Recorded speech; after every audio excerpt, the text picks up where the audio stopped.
YouTube नाजरीन खुशामदीद।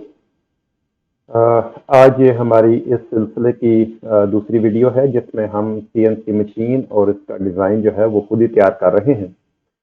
अ, इसमें पिछली वीडियो में मैंने आपको इससे थोड़ा सा तारुफ करा दिया था। जिस सॉफ्टवेयर का जो हम इस्तेमाल कर रहे हैं उसका नाम है सॉल्व स्पेस। आज हम उसको लेकर थोड़ा सा आगे बढ़ते हैं ताकि हम उसके जो मज़ीद फीचर हैं उनको देख सकें और थोड़ा सा इन डेप्थ जाते हैं इसके तारुफ में। तो फिर उसके बाद जो है वो हम इसका बाकायदा डिज़ाइन का आगाज़ करेंगे। तो आइए हम सॉफ्ट स्पेस के अंदर हैं, ये आप देख रहे हैं। तो हम जब सॉफ्ट स्पेस को ओपन करते हैं पहली दफ़ा, या हम फाइल को क्लिक करने के बाद ये न्यू क्लिक करते हैं, तो हमारे पास इस तरह ये वाली चीज़ सामने आएगी। ये दाएं बाएं क्या चीज़ें हैं ये मैं आपको पहली वीडियो में बता चुका हूँ। अगर आप इसके बारे में थोड़ा सा तफसील से देखना है तो आप पहली वीडियो को देख लीजिएगा। तो इसमें अगर आप ये देखें तो ये नीचे एक्स वाई प्लेन हमें नजर आ रही है। उम्मीद है कि आप इसको देख सकते हैं। ठहरिए, ये देखिए, ये एक्स वाई प्लेन आपको नजर आ रही है और उसके साथ ये एक दूसरा है, इसका नाम है स्केचिंग प्लेन। स्केचिंग प्लेन वो प्लेन है कि जिसके ऊपर हम बाकायदा चीजें बनाएंगे। जो स्केचिंग अगर ये नहीं होगी तो हम कोई भी चीज किसी चीज के ऊपर नहीं रख सकेंगे। ठीक है, तो ये लाजमी है कि हमारे पास स्केचिंग प्लेन हो। स्केचिंग प्लेन हमेशा एक वर्क प्लेन के ऊपर होती है और वर्क प्लेन की अपनी अपनी जो है वो जहते हैं, उनकी डायमेंशन है। मैं आपको उनके बारे में बताता हूँ। तो यहाँ पे नजर आ रही है ये एक्स वाई है। तो अगर आप इसको थोड़ा सा घुमाएं, घुमाने के लिए आपको माउस व्हील को दबा कर रखना पड़ेगा और दाएं या बाएं ऊपर नीचे करेंगे तो वो उसी तरह से वो आपको घुमा के सारे का सारा डिजाइन दिखाएगा 3D के अंदर। अब जब मैंने इसको इस तरह घुमाया और थोड़ा सा मैंने राइट, ये देखिए ये घूमना शुरू हो गया। ठीक है, ये देखिए। तो जो ये वाली प्लेन थी जो कि बिल्कुल हमारे सामने थी, बिल्कुल ये देखिए, ये ऐसे। ठीक है, इसलिए हमें ये उसका मैं आपको दिखाता हूँ। ये बिल्कुल चूंकि सामने थी तो ये देखे हमारे उसका ये वाला नजर आ रहा था। अ, एक उसकी साइड नजर आ रही थी। तो अब हम जब उसको थोड़ा सा घुमाएंगे तो वो प्लेन आपके सामने आना शुरू हो जाएगी आहिस्ता। ये देखिए, ये हमारे सामने आ गई। तो ये हमारी वाई जेड प्लेन है। ये मेरा ख्याल आप देख सकते हैं, ये वाई जेड प्लेन है। इसी तरह हमारी एक तीसरी डायमेंशन भी है और वो ये आपको नजर आनी शुरू हो गई है। देखिए, मैं थोड़ा सा घुमा कर नीचे करता हूँ तो ये हमारी है एक्स जेड या जेड एक्स, जैसे भी आप कहना चाहें कह सकते हैं। तो ये हमारी तीसरी प्लेन है। सॉफ्ट स्पेस जब भी ओपन होगा या जब भी आप न्यू क्लिक करेंगे वो हमेशा आपको एक्स वाई प्लेन आपके सामने रखेगा। एक्स वाई प्लेन असल में ये वाली प्लेन है। अगर हम 3D स्पेस के अंदर देखना चाहें तो एक्स वाई प्लेन ये वाली प्लेन है। ठीक है। अ, अब जाहिर है कि हम इस हमारे सामने तो मॉनिटर है ना, तो हम मॉनिटर के ऊपर तो खड़े होकर देख नहीं सकते, हमने सामने से देखना है। तो क्या करता है कि वो इसको घुमा के ऐसे हमारे सामने रख देता है। तो जब वो हम घुमा के हमारे सामने लेके आते हैं तो जो दूसरी प्लेन है वो खुद ब खुद उससे आपको घूम जाती है। तो ये हमारे पास एक्स वाई प्लेन है। मैं इसको दोबारा सामने लेके आता हूँ। आप जब भी किसी एक स्केचिंग प्लेन पे काम कर रहे हैं और आपने उसको घुमा के उसकी जो ओरिएंटेशन जो है वो खराब कर दी है, तो आप सिर्फ डब्ल्यू प्रेस करेंगे तो वो खुद ब खुद आपके सामने उसको ले आएगा स्केचिंग प्लेन को। ठीक है, अब मैं ये इसको पैन कर रहा हूँ, यानी कि पूरी की पूरी प्लेन को ऐसे इधर उधर घुमा रहा हूँ। घुमा नहीं रहा बल्कि हिला रहा हूँ। घुमाना तो दूसरी चीज़ है, रोटेशन है। और इसके लिए मुझे माउस का जो राइट बटन है वो उसको क्लिक करके रखना पड़ेगा, तो मैं इसको दाएं बाएं इस तरह से कर सकता हूँ। ठीक है, और माउस का जो लेफ्ट क्लिक है वो चीज़ों को इसके ऊपर रखने के लिए, उनको आगे पीछे करने के लिए, कंस्ट्रेंट उड़ाने के लिए, बस सारा काम जो है वो लेफ्ट क्लिक से होगा। राइट क्लिक सिर्फ इसको पैन करने के लिए है, यानी इधर उधर करने के लिए। और जो माउस का व्हील है उसको दबा के रखेंगे तो हम ये वाला इसको ऐसे रोटेट कर सकते हैं 3D के अंदर। ये देखिए, अब जब ये सामने से आपके आपके आएगा तो ये देखिए यहाँ पे 3 तीर के निशान है। जो सुर्ख है वो हमेशा एक्स एक्सिस है। इसके बाद जो दूसरा है ये कलर इसका ग्रीन है। ग्रीन जो है ये हमेशा वाई एक्सिस आपको बताएगा और ये जो ब्लू है ये आपको जेड एक्सिस बताएगा। जब एक्स वाई प्लेन आपके सामने है तो जो जेड है वो बिल्कुल आपकी तरफ सीधी है, तो इसलिए वो आपको नज़र नहीं आ रही। ये देखिए ये सुर्ख नज़र आ रहा है और ये जो कौन सा था, ये ग्रीन है। हाँ जी, ये ग्रीन है, ये ऊपर की तरफ आपको नज़र आएगा। और जो जेड है वो बिल्कुल सीधा, चूंकि आपकी तरफ है तो इसलिए वो आपको यहाँ पे नज़र नहीं आ रहा। आप इसको थोड़ा सा घुमाएंगे, दाएं बाएं करेंगे तो वो जेड भी आपको नजर आना शुरू हो जाए। ये देखिए ये नजर आ रहा है। तो बहरहाल हम एक्स वाई के ऊपर चीज़ें जो हम रखनी शुरू करेंगे। मैं आपको इसके जो डिफरेंट ऑपरेशन हैं, मुख्तलिफ किस्म के ऑपरेशन, वो भी आपको बताऊंगा। मैं चाहता हूँ कि इस वीडियो में एक ही दफ़ा सारे गो थ्रू कर दूँ, तो फिर उसके बाद जो है हम इसका बाकायदा डिज़ाइन का आगाज़ करेंगे।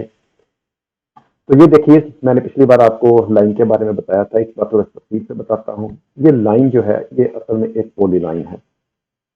आप इसको ऐसे लेफ्ट क्लिक से, माजरत मैं दोबारा आपको बताता हूँ शुरू से। आपने लाइन लगानी है तो आपने लाइन को क्लिक करना है, ठीक है। आप जब काम करते जाएंगे तो आप को जरा काम करने में आसानी हो जाएगी। तो क्लिक से बचने के लिए, यानी कि आप माउस उधर लेके बाकायदा जाएं तो फिर करें। तो अगर आप इसके ऊपर माउस ऐसे रखेंगे तो आपको बताएगा कि आपने सिर्फ लाइन लगानी है। आप एस भी प्रेस करेंगे तो लाइन लगनी शुरू हो जाएगी। तो मैंने एस प्रेस किया है, तो ये देखें लेफ्ट क्लिक से मैंने उसका लाइन का आगाज कर दिया, सिर्फ एक बार क्लिक करके छोड़ दिया है। अब मैं इसको लेके जा रहा हूँ जितनी लंबी मैंने करनी है। वहां पे जाके मैंने इसको दोबारा लेफ्ट क्लिक किया है, तो मैंने माउस किया तो वो देखे खुद ब खुद उसकी लाइन अगली शुरू हो गई है। मैं इसको जहां पे भी लेके जाना चाहूँ मैं लेके जा सकता हूँ, और फिर वहां पे क्लिक करूंगा, फिर मैं यहाँ पे लाके फिर क्लिक करूंगा। और मैंने मिसाल के तौर पे इसको यहाँ पे खत्म करना है, तो मैं यहाँ पे इसको राइट क्लिक से खत्म करूंगा। लेफ्ट क्लिक से शुरू करना है और आगे ले जाते जाना है, और राइट क्लिक से मैंने इसको खत्म कर देना है। यहाँ तक ये खत्म हो गई है। अब अगर आप गौर से देखें तो ये आपको एक एरर बता रहा है। ये देखिए ये है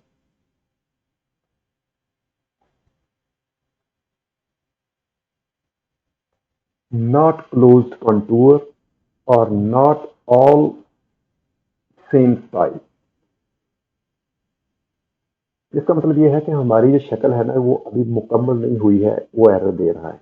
हमारी शक्ल हमेशा मुकम्मल होनी चाहिए कि जो भी चीज़ें आपने हमने इसके ऊपर रखी हुई हैं स्केच के ऊपर, वो आपस में मिल जानी चाहिए। तभी वो कोई भी चीज़ ऐसी है जो कि आपने करनी है, 3D डिज़ाइन करनी है, मिसाल के तौर पर ये मोबाइल फ़ोन है, तो ज़ाहिर है आप यहाँ से शुरू कर रहे हैं, यहाँ से आ रहे हैं, तो यहाँ तक आपको खत्म भी करना पड़ेगा, इस साथ में जुड़ना चाहिए। ये देखें हमने इसको साथ में जोड़ा नहीं है। ये देखें ये वाला और ये वाला, ये दो पॉइंट हमने इसको जोड़ा नहीं। जो ही हम इसको जोड़ेंगे एक शक्ल मुकम्मल हो जाएगी, तो ये वाला एरर खत्म हो जाएगा। जोड़ने के लिए मैंने क्या करना है कि सबसे पहले मैंने इसको क्लिक करना है, फिर मैंने इसको क्लिक करना है। सॉल्व स्पेस के अंदर आपने अगर मल्टी सिलेक्शन करनी है तो उसमें आपको कोई कंट्रोल या शिफ्ट दबाने की जरूरत नहीं है, सिर्फ आप उनको क्लिक करते जाएं। और अगर आपने वो सारी की सारी सिलेक्शन खत्म करनी है तो या तो आप एस्केप प्रेस करें, देखो मैंने एस्केप प्रेस किया तो खत्म हो गया है। तो या आप बाहर किसी जगह पे क्लिक कर दें डिजाइन से बाहर। तो मैं आपको दोबारा बताता हूँ, एस्केप से तो मैंने आपको बता दिया है। ये देखिए मैंने बाहर क्लिक किया तो सिलेक्शन खत्म हो गई। तो अब मैं इसको क्लिक करता हूँ, इसको क्लिक करता हूँ, और ये वाला कंस्ट्रेंट है जो कहता है कि इन दोनों को मिला दो। इसको कहते हैं constraint point on line curve plane point. ये मैंने इसको क्लिक किया, ये देखिए ये आपस में जुड़ गए, ये शक्ल मुकम्मल हो गई, और वो जो एरर आ रहा था वो खत्म हो चुका है। ठीक है, ये तो था इसके लाइन के मुतालिक। मैं इसको खत्म करता हूँ। उसके बाद है हमारा रेक्टेंगल। रेक्टेंगल अगर आपने ड्रा करनी है तो जहां से आपने इसको शुरू करना है वहां पे क्लिक करें, एक दफा क्लिक करें, और उसके बाद आपने इसको जहां पे लेके जाना है आप उसको ले जाएं। और जब आपकी बना ली है तो दूसरी जगह पे आप दोबारा फिर लेफ्ट क्लिक करेंगे, तो ये आपकी रेक्टेंगल जो है ये मुकम्मल हो गई है। चीज़ों को मूव करने के लिए स्केच के ऊपर आपने क्या करना है कि बाहर पूरे का पूरा ऐसे इसको मुकम्मल सेलेक्ट करना है। अब आप पूरी की पूरी तस्वीर को या पूरे का पूरा वो जो स्केच है उसको आप दाएं बाएं जहां चाहे घुमा सकते हैं। लेकिन अब चूंकि मैं अगर यहाँ सिर्फ एक जगह से पकड़ने की कोशिश करूंगा तो वो सारी चीज को नहीं घुमाएगा। वो समझता है कि ये बाकी सारी चीजें एक ही जगह पे रहनी चाहिए और सिर्फ ये चीज जो है वो मूव होनी चाहिए। तो वो देखें लाइनों की जो लेंथ है वो बढ़ा रहा है, जबकि नीचे वो बिल्कुल उसी जगह पे ये वाला ये इधर ही है। आपने पूरे का पूरा इसको करना है तो आप पूरे के पूरे को सिलेक्ट करें और आप इसको जहां मर्जी ले जाएं। तो अदरवाइज अगर आप किसी कोने को क्लिक करेंगे या किसी लाइन को क्लिक, मैं लाइन को क्लिक करके खींचता हूँ तो वो समझता है कि मैंने इसको इस तरफ बढ़ाना है, तो वो देखिए इस तरफ बढ़ा रहा है। इसी तरह ऊपर की तरफ है, इसी तरह इधर की तरफ है, और इसी तरह नीचे की तरफ है। ठीक है, ये आपका हो गया रेक्टेंगल। उसके बाद है आपका सर्कल। तो सर्कल को आपने जहां पे शुरू करना है वहां पे आप एक ही दफा क्लिक करेंगे और उसके बाद आप इसको खींच रहे हैं, और जहां तक आपने इसको लेके जाना है आप दूसरी बार क्लिक करें तो सर्कल जो है वो उधर ही खत्म हो जाएगा। ये आपका सर्कल है। अगर आपने इसका जो है वो बढ़ाना है रेडियस या पेरीमीटर, तो आप इसका जो बॉर्डर है इसको पकड़ के क्लिक करके रखें, और आप ये देखेंगे बढ़ाते जाए, जितना बड़े आप इसको बढ़ाना चाहें तो आप इसको बढ़ा सकते हैं। ये आपका सर्कल है। ये भी मैं सर आपको बुनियादी चीजें बता रहा हूँ जिससे आपका स्केच बनेगा। ये मैंने खत्म कर दिया। उसके बाद है आपकी आर्क। आर्क को उर्दू में एक पाउस कह लें। तो आप इसको यहाँ पे शुरू करेंगे, जहां पे भी आपने इसको लेके जाना है आप वहां पे ले जाएं, तो ये सिर्फ ये आर्क है। आर्क को भी बिल्कुल इसी तरह अगर आपने इसका जो रेडियस है, जो पेरीमीटर है वो बढ़ाना है, तो आप इसको ये देखिए, ये नहीं खैर ये है। आपने इसके राइट से इसका एक आर्क का जो कोना है वो पकड़ना है, और आप इसको ऐसे घुमाते जाएं तो आप इसका रेडियस कम कर सकते हैं। अगर आप आर्क जो लेंथ है वो बढ़ानी है, तो फिर आपने इसके रेडियस को सिलेक्ट करना है और ऐसे ऊपर नीचे करना है। ये देखेंगे उसका जो आर्क की जो लेंथ है वो बढ़ती जा रही है, और इस तरह करेंगे तो ये कम होती जाएगी। ये देखिए, ठीक है। रेडियस को करने के लिए साइडों से पकड़ना है, और इस तरह से भी आप कर सकते हैं। ये देखिए, और इसका जो आर्क की जो लेंथ है उसके लिए आपको ये वाला इस्तेमाल करना पड़ेगा। जो उसका सेंटर है उसको आपने खींचना है ऊपर नीचे, तो उसकी आर्क की लेंथ जो वो कम ज्यादा होती जाएगी। ठीक है, ये आर्क हो गया। उसके बाद आपका है ये टेक्स्ट है। टेक्स्ट को भी हम रहने देते हैं, बाद में आपको बताऊंगा, ये भी इसका इतना ज्यादा काम नहीं होगा हमारे जो हम करते हैं। उसके बाद है ये वाला क्रिएट टेंजेंट आर्क। ये क्या चीज है, ये देखिए, मैंने लाइन को यहाँ पे ये क्लिक किया, और उसके बाद मैंने इसको यहाँ पे क्लिक किया, और यहाँ मैंने इसको छोड़ दिया। ये मैंने सिर्फ इतने काम किया, ये मैंने डिजाइन बना लिया। अब मैं चाहता हूँ कि ये जो मेरा कोना है ये शार्प कॉर्नर नहीं बल्कि ये आर्क होनी चाहिए। तो मैं इसको सिलेक्ट करूंगा। सिलेक्ट करने के बाद मैं इसको ऐसे क्लिक करूंगा, तो ये देखिए उसने उस कोने को आर्क बना दिया। ये जो बाहर नजर आपको ग्रीन लाइन नजर आई, ये कंस्ट्रक्शन लाइन है। इनका डिजाइन में कोई हिस्सा नहीं है, लेकिन इनको डिजाइन करने में मुझे मदद करती हैं। इनका डिजाइन में कोई हिस्सा नहीं होता, ये नजर नहीं आती। इनके सॉलिड में ये नजर नहीं आएंगी आपको। तो ये मैंने इसको कर लिया। अब यहाँ पे ये जो आर्क बनी है इसका यहाँ पे ये सेंटर है, तो मैं इसको ऐसे कम ज्यादा कर सकता हूँ। तो मैंने इसको कितना बड़ा करना है, ये देखिए, वो बिल्कुल दूसरी आर्क की तरह ही, सॉरी, दूसरी आर्क की तरह ही है, लेकिन ये आपस में इधर से साइडों से जुड़ी हुई है। ये देखिए, ये मैं इसको कम कर सकता हूँ। ये है जो ये वाली चीज है। अब उसके बाद हम आगे चलते हैं। ये सिर्फ छोटा छोटा सा तारों से मैं आपको कराता जाता हूँ ताकि आपको पता चल जाए कि बेसिक एलिमेंट कौन कौन से हैं। ये स्प्लाइन लाइन है। ये ऐसे, ये मैं जहां जहां पे कर रहा हूँ, ये मैं क्लिक कर रहा हूँ, तो जहां मैंने इसको छोड़ना है तो राइट क्लिक करूंगा, ये खत्म हो जाएगी। अब मैं अगर इसको चाहूँ तो मैं इसके, ये देखिए, हमें बड़ी जगह पे कर्व लाइनें बनाने की जरूरत पेश आएगी, तो हम इसके साथ वो वाली कर्व लाइन जो है वो बनाएंगे। ये देखिए, तो एरर मैंने आपको बता दिया क्यों नजर आ रहा है, इसलिए कि ये पॉइंट और ये पॉइंट आपस में मिले हुए नहीं है। जो ही हम इन पॉइंट्स को आपस में मिलाएंगे ये शेप मुकम्मल हो जाएगी, वो एरर भी खत्म हो जाएगा। अच्छा, ये हो गया। उसके बाद हमारे पास है ये पॉइंट। ये पॉइंट की हमें काफी जगह पे जरूरत पेश आएगी, जहाँ पे हम सिर्फ एक पॉइंट किसी जगह पे रखें। आप इसको क्लिक करें, आप इसको यहाँ पे रख लें, फिर क्लिक करें, इसको यहाँ पे रख लें, फिर क्लिक करें तो इसको यहाँ पे रख लें, फिर क्लिक करें, यहाँ पे रख लें। जहां जहां पे आपको दिल करे आप अपना पॉइंट है वहां पे रख सकते हैं। ये क्या, इसका फायदा क्या है जाहिर है मैं आपको बाद में बताऊंगा, लेकिन ये पॉइंट अगर आप चाहें तो रख सकते हैं। उसके बाद ये वाली चीज है कि हम किसी लाइन को कंस्ट्रक्शन लाइन में और कंस्ट्रक्शन लाइन को डिजाइन लाइन में इससे कन्वर्ट कर सकते हैं। मिसाल के तौर पर ये देखिए, मैंने लाइन लगाई, ये लाइन लगी, सॉरी इसको मैं खत्म करता हूँ, और मैं चाहता हूँ कि ये कंस्ट्रक्शन लाइन बन जाए, तो मैं इसको सिलेक्ट करूंगा और इसको क्लिक करूंगा, तो ये देखिए कंस्ट्रक्शन लाइन में सबज रंग की हो गई, ये सबज रंग, और वो देखिए एरर भी चला गया। क्यों चला गया? क्योंकि अब इस लाइन का डिजाइन में कोई हिस्सा नहीं रहा। ये अब ये डिजाइन, लेकिन जो नजर आने वाली चीज है, जो सॉलिड बनेगी हमारी, इसका उसमें कोई हिस्सा नहीं है। ये सिर्फ हमें डिजाइन करने में मदद दे सकती है। आप समझ रहे हैं कि मैं क्या कह रहा हूँ? ये खत्म हो गया। उसके बाद है ये वाला कि जब हम लाइन को स्प्लिट करते हैं, ये क्या है चीज है? सॉरी, ये मैंने लाइन लगाई, अ, ये खत्म की, और उसके बाद मैंने ये लाइन लगाई।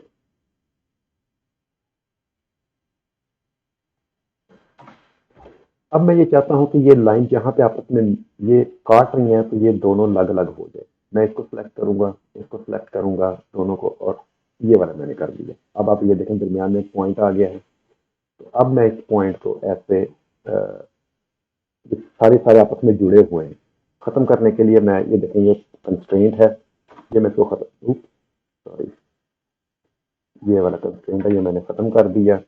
ये देखें ये लाइन इससे अलग हो गई।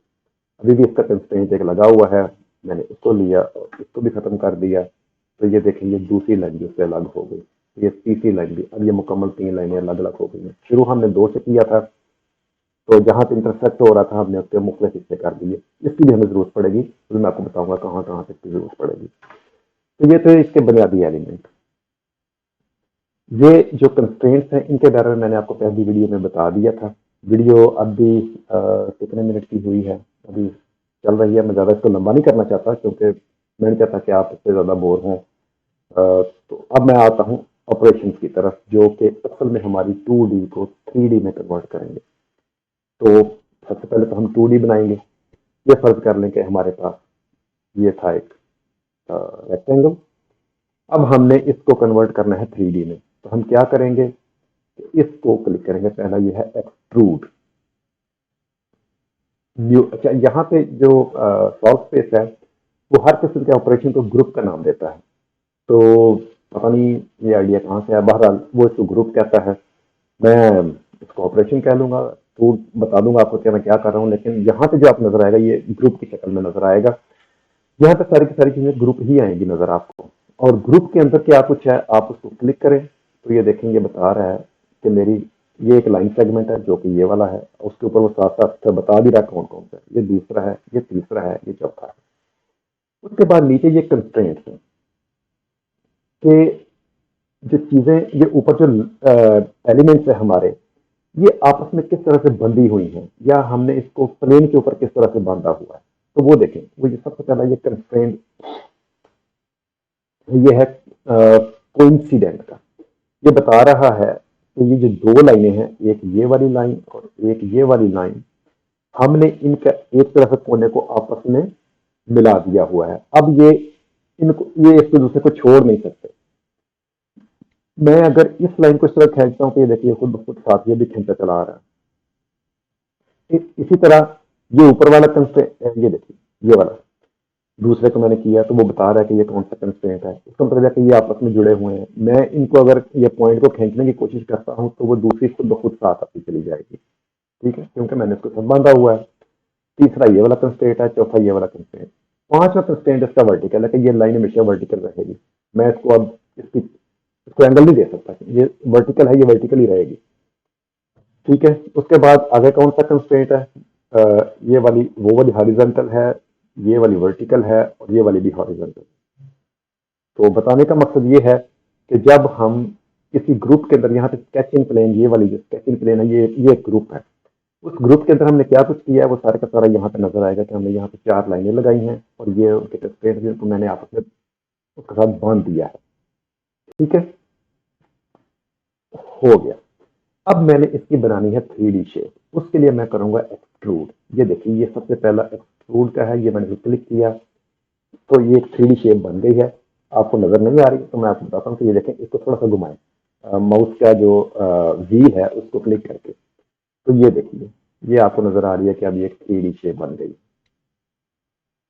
ठीक है, आप इसको चाहें तो आप इसकी लंबाई कम ज्यादा कर सकते हैं, कि मैंने इसको कितना लंबा करना है, या मैंने इसको कितना छोटा करना है।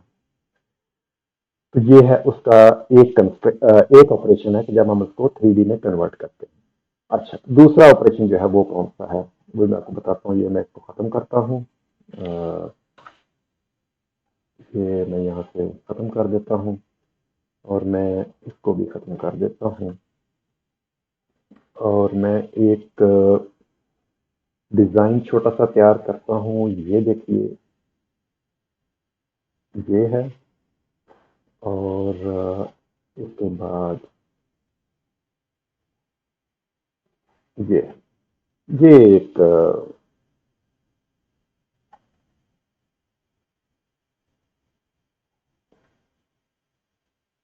मैंने बस एक रैंडमली मैंने कोई भी चीज़ है ये बना दी। खैर मैं इसको एक ही लाइन पे रखता हूँ। ये वाली लाइन मैंने पकड़ी और इसको मैंने ये कर दिया। एक्सट्रूड आपने देख लिया कि वो 2D को 3D में बनाता है। अब मैं आपको एक और चीज़ बताता हूँ और वो है ये, इसको कहते हैं रोटेट। इसके लिए क्या करना होगा कि ये जो मेरा जो कुछ भी बना है, ये इसको पूरा 360 डिग्री पे इसको वो घुमाएगा और एक रिंग सा बन जाएगा। आइए देखते हैं ये कैसे होता है। ये करने के लिए हमें ये बताना पड़ता है कि इसको हमने घुमाना कहाँ से शुरू करना है। मैंने तो कहाँ से, मैं आपको इसका फ़र्क भी आपको बताता हूँ, ये क्या फ़र्क है। यहाँ से मैं कह रहा हूँ कि मेरा ये मेरा सेंटर है, इसके इर्द-गिर्द ये घूमेगा। मैंने ये इसको सेलेक्ट किया और उसके बाद मैंने ये इसका बताया है एक्सिस पे, किस एक्सिस के गिर्द घूमेगा। एक्सिस किस लिए है ये भी मैं आपको बताता हूँ। ये देखिए, सबसे पहले मैंने ये वाला ऊपर वाला सेलेक्ट कर लिया है। ये नज़र आता है नीचे कि मैंने इसको ऐसे घुमाना है। ये मैंने ये सीधा था ना ये वाला, ये देखिए बिल्कुल वर्टिकल था, तो ये समझ लें कि ये वर्टिकल है और मैंने इसको ऐसे घुमाना है इसके इर्द गिर्द। दो चीजें सिलेक्ट की हैं, एक ये पॉइंट है और एक ये वाला एक्सिस है। अब मैं इसको क्लिक करूंगा तो ये देखेंगे एक पूरे का पूरा रिंग बन गया है। वो देखिए, जिस चीज के मैंने गिर्द घुमाया था वो नीचे नजर आ रही है, ये साफ नजर आ रही है। जो शक्ल मैंने वो बनाई थी उसके अंदर, वो भी वो देखें बिल्कुल उसी तरह की शक्ल है, ये शक्ल है। ठीक है, तो जब मैंने ये देखे, ये मैं इसकी पूरी की पूरी उसी तरह की शक्ल नजर आ रही है, तो ये पूरे का पूरा रिंग बन गया। अब आते हैं जो मैंने आपको बताया था कि ये जो मैंने ये वाला एक्सिस सिलेक्ट, अब फर्ज करें मैं ये वाला एक्सिस सिलेक्ट करता हूँ तो क्या होगा, आइए देखते हैं। तो सबसे पहले मैंने ये वाला सिलेक्ट किया कि इस चीज के गिर्द घूमेगा और उसके बाद मैंने ये वाला सिलेक्ट कर लिया और अब मैं इसको दोबारा से घुमाता हूँ। तो ये देखिए जरा, ये उस लाइन के इर्द गिर्द घूमना शुरू हो गया। पहले ऊपर की तरफ था क्योंकि एक्सिस वो वाला था, मैंने एक्सिस चेंज किया तो अब ये वाला शुरू हो गया। ठीक है, अब हमारा तीसरा एक्सिस भी अगर आपने देखना है तो वो भी आप कर सकते हैं, आप खुद भी प्रैक्टिस करें, ताकि मकसद तो यही है कि आप खुद भी प्रैक्टिस करें, तो आप तीसरे एक्सिस के गिर्द गिर्द को घुमा सकते हैं। तो बताने का मकसद ये था, ये दूसरा ऑपरेशन जो है ये है किसी चीज को एक पूरी गोल दायरे में घुमा के उसकी शक्ल बनाना, 3D शक्ल जो है। तो अगर आप पीछे जाकर देखें तो देखें ये दो जब ये यहाँ पे इसको दिखाता है तो इसको ये रोटेट दिखाता है, लेकिन जब इसका ग्रुप बनाता है तो उसको वो लेथ कहता है। लेथ आप जानते हैं खराब को कहते हैं, तो उसमें क्योंकि वो गोल घूमता है तो आप उसके ऊपर काम करते हैं। तो ये तकरीबन सेम वही चीज़, आप चाहें तो इसको इसका नाम बदल सकते हैं। ये देखिए, इसको मैंने क्लिक किया, ये क्लिक किया और मैं यहाँ पे आ गया रीनेम। मैं इसको ये कर देता हूँ रिंग फॉर एग्जाम्पल। ये देखेंगे मैंने इसको रिंग कर दिया, तो अब वहाँ पे जो ग्रुप नजर आएगा वो रिंग के नाम से नजर आएगा और ये असल में ये कि रिंग ही है। ये देखिए, ठीक है, एक तरफ से प्लेन है जो जैसे मैंने बनाया था और दूसरी तरफ से ये गोल है। अच्छा, ये जो ग्रुप असल बनते के जा रहे हैं, ये देखिए पहले सिर्फ ये था, फिर ये था और फिर ये है। ज्यों ज्यों हम ऑपरेशन करते चले जाएंगे ये साथ साथ नीचे यहाँ पे ऐड होते चले जाएंगे। हमें जिन जिन की जरूरत नहीं है, मिसाल के तौर पर मैं कहता हूँ नहीं मुझे इसकी जरूरत नहीं है, तो मैं इसको सेलेक्ट करके ये देखिए ये डिलीट है, ये मैं डिलीट कर दूंगा तो वो डिजाइन से खत्म हो जाएगा। अब सिर्फ दूसरा ही रह गया है, मैं इसको भी खत्म कर देता हूँ, ये भी खत्म हो गया। तो अब मेरा सिर्फ खाली वही डिजाइन रह गया जो मैंने बनाया था, स्केच जो है। अच्छा, उसके बाद है तीसरा, ये है हीलिंग। इसके बारे में अभी आपको ठहर के बताता हूँ। और उसके बाद ये है रिवॉल्व। रिवॉल्व और रोटेट एक ही तरह की चीजें हैं लेकिन थोड़ा सा फर्क है, अब वो क्या है वो भी आपको बताता हूँ। ये देखिए, उसी तरह मैंने इसको ये क्लिक किया, मैंने उसका एक्सिस सेलेक्ट किया और मैं इसे कहता हूँ कि इसको रिवॉल्व कर दो। अब ये देखें, ये रिंग तो बन गया है लेकिन ये पूरा नहीं है। ये उसने अपनी मर्जी से बना दिया, आप चाहें इसको खींच के लंबा कर सकते हैं। यानी अगर मैंने कोई चीज़ ऐसी जो मैंने मुकम्मल तौर पे गोल नहीं करनी, तो मैं उसमें यहाँ पे इसको इस्तेमाल कर सकता हूँ। ये देखिए, तो जितनी मुझे गोल चाहिए मैं उतनी इसको गोल कर सकता हूँ। ये इसका दूसरा ऑपरेशन है। मैं इसको भी डिलीट करता हूँ, वापस अपने स्केच में जाता हूँ और उसके बाद जो तीसरी चीज़ है वो है रोटेट। ये एक और तरह का रोटेट है, ये वो वाला नहीं है जो ऊपर है। ये टेक्स्ट में रोटेट करेगा। वो कैसे, आइए मैं आपको बताता हूँ। ये देखिए, सबसे पहले मैंने इसको पकड़ा, सॉरी, मैंने ये क्लिक किया और ये क्लिक किया और मैंने इसको कर दिया ये वाला। अब मैं चाहता हूँ कि ये सिर्फ इतना सा ही हो गया। अब मैंने इसकी 4-5 चीजें बनानी है जो कि एक गोल दायरे के अंदर हों। आइए मैं आपको दिखाता हूँ वो कैसे बनेगी। तो मैंने फिर इसको इसको सिलेक्ट किया, ये जो नॉर्मल है मैंने इसको सिलेक्ट किया और ये वाला देखें। अब ये देख रहे हैं आप, उसी सेंटर में, उसी के इर्द गिर्द ये अलग अलग पार्ट बन गए हैं जो हमने उससे पहले बनाए थे। याद रखें, हमारे पास ये करने के लिए पहले पूरा पार्ट होना चाहिए। जिस तरह मैंने ये पहला वाला पार्ट बनाया था, तो ये देखो, मैंने इसको बकायदा एक 3D शक्ल दी है। तो अब मैं 3D शक्ल को ही यहाँ पे घुमा रहा हूँ एक मुख्तलिफ बक्से के बाद। अब मिसाल के तौर पर मैं चाहता हूँ कि मुझे 3 नहीं, मुझे 4 चाहिए। तो मैं क्या करूंगा, मैं इसके अंदर जाऊंगा, तो ये देखिए, ये लिखा हुआ है रिपीट 3 टाइम्स। इसको मैं चेंज करके 4 कर देता हूँ, तो वो देखें वो 4 हो गए। मैं अगर चाहूँ तो मैं इसको 5 कर सकता हूँ, तो वो 5 जितनी भी आपको चाहिए होंगी आप इसके साथ बना सकते हैं। ये इसका तीसरा ऑपरेशन है। 1 2 3, ये आपको मैं चौथा ऑपरेशन इसका बताया। उसके बाद एक और ऑपरेशन है, मैं इसको दोबारा खत्म करता हूँ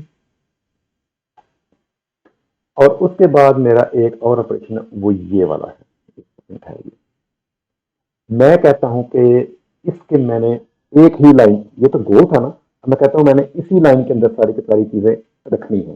तो उसके लिए आप ये कर सकते हैं, मैं इसको करूंगा, तो ये देखिए, ये एक ही लाइन के अंदर वो 3 चीजें बन गई हैं। मैं इसको पकड़ के, ये देखिए, ऐसे इस तरह भी सीधा कर सकता हूँ, इधर जहां तक मैं चाहूं सीधा कर सकता हूं, और उनके दरमियान फासले को बढ़ा भी सकता हूं, ये देखिए, और मैं उनके दरमियान फासले को कम भी कर सकता हूं। ये देखिए, ये इनके दरमियान फासला जो है वो कम से कम होता जा रहा है। तो मैं अगर चाहूं तो इनके दरमियान फासले को किसी एक जगह कंस्ट्रेंट भी कर सकता हूं कि इन दोनों के दरमियान जो फासला है वो 10 मिलीमीटर का हो, वो 15 मिलीमीटर का हो, आप जितना चाहें वो कर सकते हैं। अब मैं अगर आपको इसको, ये देखिए, इसके दरमियान कंस्ट्रेंट लगाता हूं कि इनका जो आपस में फासला है वो होना चाहिए 50। तो ये देखिए, अब ये 50 में सेट हो गया। अब मैं इसका फासला नहीं बढ़ा सकता। किधर गया वो मेरा पॉइंट, ये वाला। अब मैं इसका फासला नहीं बढ़ा सकता, मैं ये भी नहीं बढ़ा सकता, क्योंकि अब जितने भी सारे उसके हैं वो सारे इसी एक फासले पे सेट हो गए हैं। लेकिन मैं अभी भी इनको घुमा जरूर सकता हूँ। ये देखिए, उनके दरमियान फासला हमेशा उतना ही रहेगा, लेकिन ये देखिए, ये घूमता चला जा रहा है। ठीक है, ये देखिए, मैंने अगर इसको भी सेट करना है तो वो भी कर सकता हूँ, लेकिन इसको सेट करने के लिए मुझे कोई ना कोई और चीज चाहिए कि हाँ ये इसी जगह पे रहे, तो उसके बाद ये घूमेगा भी नहीं। तो ये उसके बाद उसका था, ये रिपीट का ऑपरेशन था। इसको भी मैं खत्म करता हूं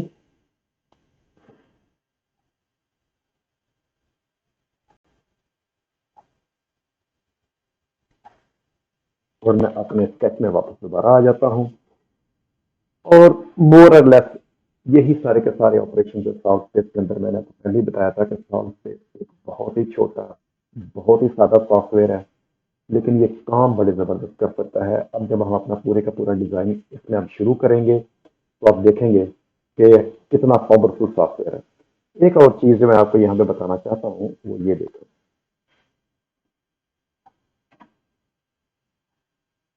ये मैंने एक सॉलिड बनाया और इसको मैंने एक्सट्रूड कर लिया। अब मैं चाहता हूं कि मैंने इसके अंदर सुराख करने हैं चारों कोनों में एक खास फासले पे।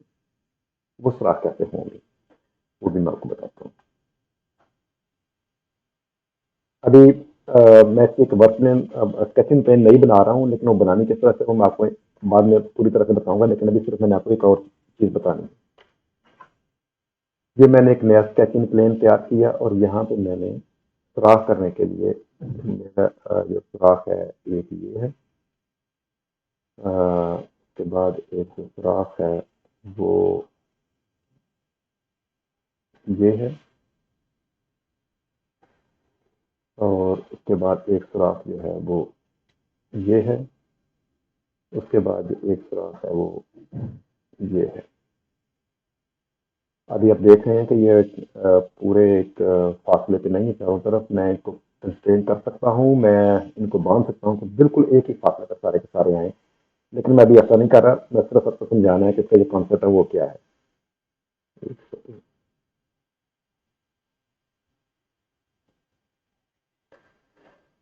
अब आप ये देखें कि जो मेरा पिछला था 3D का, वो जो देखने पीछे नजर आ रहा है, ठीक है। मैंने उसकी एक फेस के ऊपर, ये सामने जो है उसके ऊपर मैंने एक नया स्केच तैयार किया।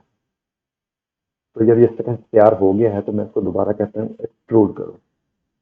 अब ये देखें चारों तरफ ये चार चीजें बन गई जो मैंने स्केच के ऊपर तैयार की थी, लेकिन मैंने तो सुराख करने थे इनके ऊपर।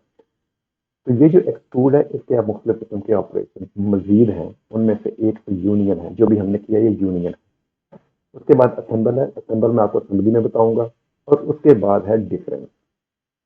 जो ही हम डिफरेंस करेंगे तो आप देखेंगे वो बिल्कुल पीछे की तरफ उसने चला गया और उसने वो जगह खाली कर दिया जितने हमने वो सुराख तैयार किए थे। ये देखिए, तो ये हमारे साथ चार सुराख इसके अंदर हो गए।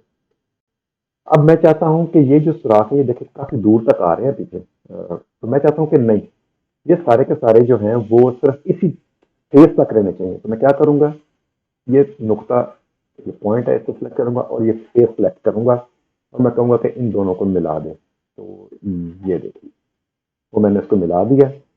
अब वो सारे के सारे इसी जगह पे जाके रुक गए हैं और ये पूरा सुराख है और ये मुकम्मल आप अगर सामने से देखें, ये देखिए, तो वो सुराख आपको नजर आ रहे हैं। ये देखिए,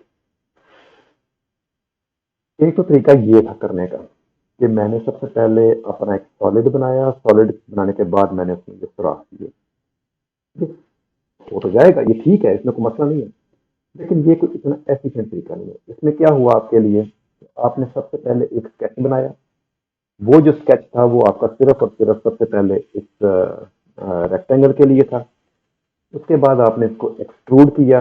एक्सट्रूड करने का मतलब है कि आपने इसका वो अ, बनाया, सॉलिड बनाया। सॉलिड बनाने के बाद आपने इसके ऊपर फिर एक और स्केच तैयार किया जो कि ये वाला है। और उसके ऊपर आपने वो सुराख, ये दायरे रखे, सर्कल है, जाहिर है वो सुराख के लिए था। और फिर उसके बाद आपने उसको दोबारा एक्सट्रूड किया तो वो उसके अंदर वो सुराख बन गए। ये तरीका इतना एफिशिएंट नहीं है। इसको एफिशिएंट किस तरह से करना है ये मैं आपको अगली वीडियो में बताऊंगा, क्योंकि वीडियो काफ़ी लंबी हो गई है। तो उम्मीद है कि आप इसको प्रैक्टिस करेंगे सॉल्व स्पेस में। और किसी किस्म का सवाल अगर आपके जहन में आए तो आप मुझे ज़रूर बताइएगा, मैं पूरी कोशिश करूंगा कि मैं आपको उसका जवाब दूं। आपने कुछ पूछना हो नीचे कमेंट्स में बताइए। कुछ भी चीज़ आपको अच्छी नहीं लगी आप वो बताइए। आप चाहते हैं कि वो किस तरह से बेहतर हो सकती है आप वो बताइए। मैं पूरी कोशिश करूंगा कि मैं उसको उससे बेहतर से बेहतर कर सकूं। एक और बात है कि आप मेरे चैनल को प्लीज़ सब्सक्राइब ज़रूर करें। वो इसलिए कि जब भी आप वीडियोज़ आती जाएंगी और जो भी वीडियो नई आएगी वो आपको उसका एक नोटिफिकेशन आ जाएगा तो नई वीडियो आ गई है, तो आप उसको देख सकते हैं। तो अब तक के लिए इतना ही। अल्लाह हाफ़िज़।